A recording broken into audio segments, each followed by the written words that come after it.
It's Monday in the morning and it's 11 a.m. It's a holiday today. It's November 30, Bonifacio Day. So, we're off from work. So, more time sa kitchen and more time to experiment. So, that is our goal today. And speaking of experiment, maggagawa ko ng isang recipe that it's my first time to try it. So, I'll first take you sa aking journey discovering it. It's one of the dip na favorite ko sa Chibo. It's the, anong tawag nila dito? It's the spinach dip. Spinach dip. Okay?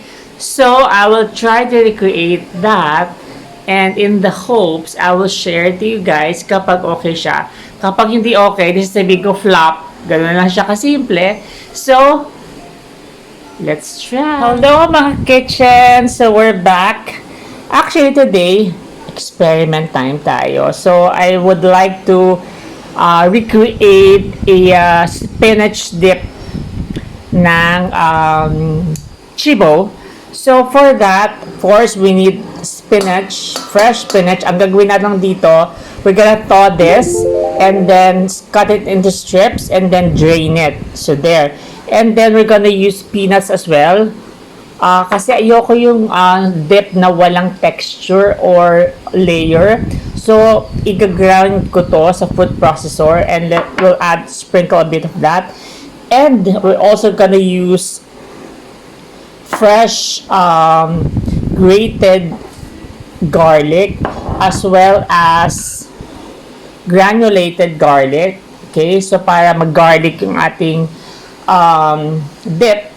And for the base, we're gonna use the Philadelphia cream cheese there. And sa cheese, normally, ang iniisip ko, Parmesan cheese, but wala akong Parmesan cheese. So, we're gonna use an ordinary local cheese na ginrate din natin. By the way, guys, yung garlic, ginrate din natin siya. And we're gonna use cream, a thick cream for this. Okay?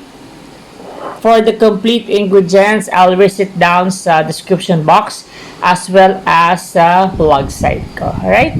So, let's start experimenting.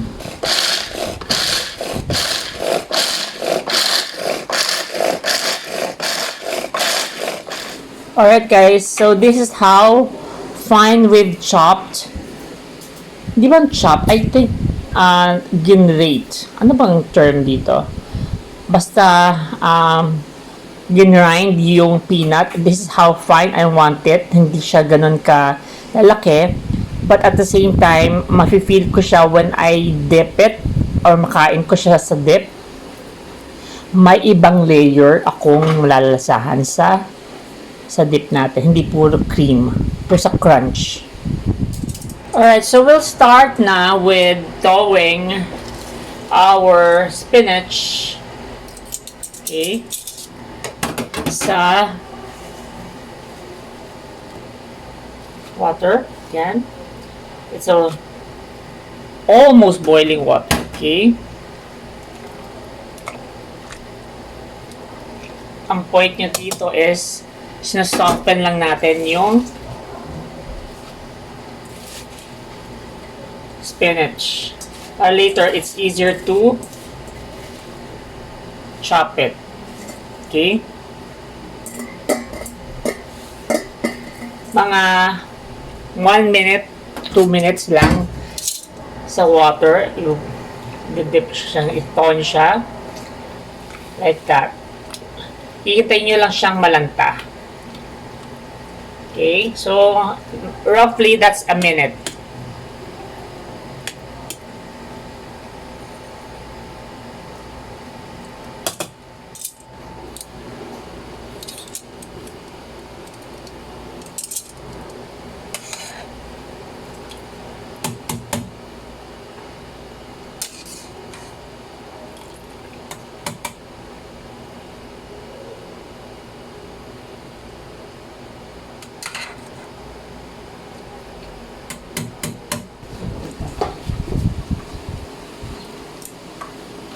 Alright, so after nating mato, we are slicing it to small pieces.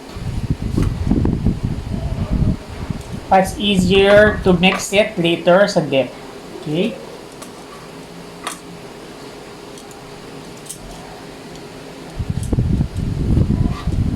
As such, okay?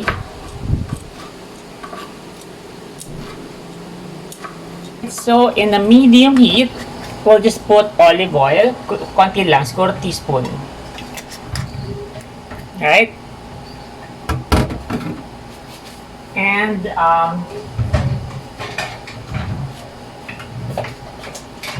we're going to quickly saute yung ginrate natin na onion. There, para lang ano siya, maluto ng konti. Yeah, ayoko siya ng medyo hilaw-hilawin. Para ma-fry lang siya ng konti. And then after less than 1 minute, pour nyo na kaagad yung cream. Okay?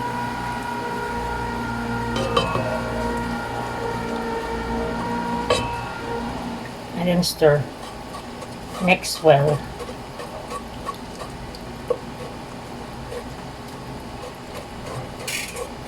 All of it, okay? There you go. Alright, and then we add half a teaspoon of your granulated garlic. Okay. And we add the cheese. Yum. Actually, tsura pala masarap na. Hindi ko alam kung ano lasa. Dahil, first time ko itong gagawin. Okay. And then, the mix. Of course, yung consistency na we're after is thick. Kasi nga, this is a dip. Right? Then we constantly mix lang and stir. Then we add the cream cheese. All of that. Everything is good with cream cheese. And butter, of course. Don't you agree? Life is better with cream cheese and butter.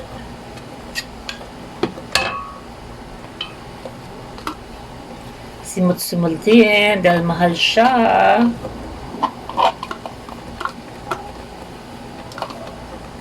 Yum. And then we mix. Alright? And then we add pepper. Hindi na ako naglalagay ng salt, guys, kasi nga we added cream cheese and cheese na. So later on, titikman natin siya if there's a need pa sa salt, which I think hindi na.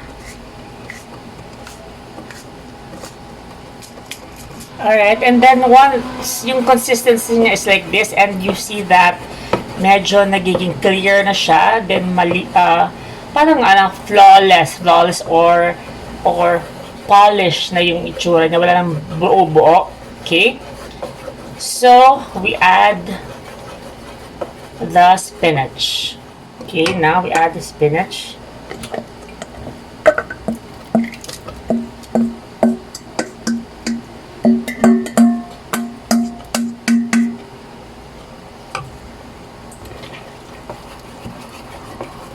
Alright, and then make sure you're constantly stirring it para hindi siya manikip, or it's better that you use a non-stick pan like this and you're waiting for it to thicken, right?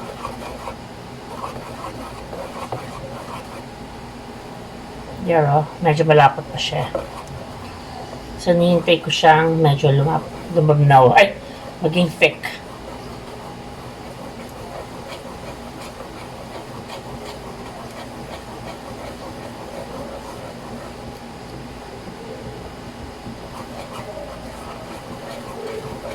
Alright, so this is how it looks like.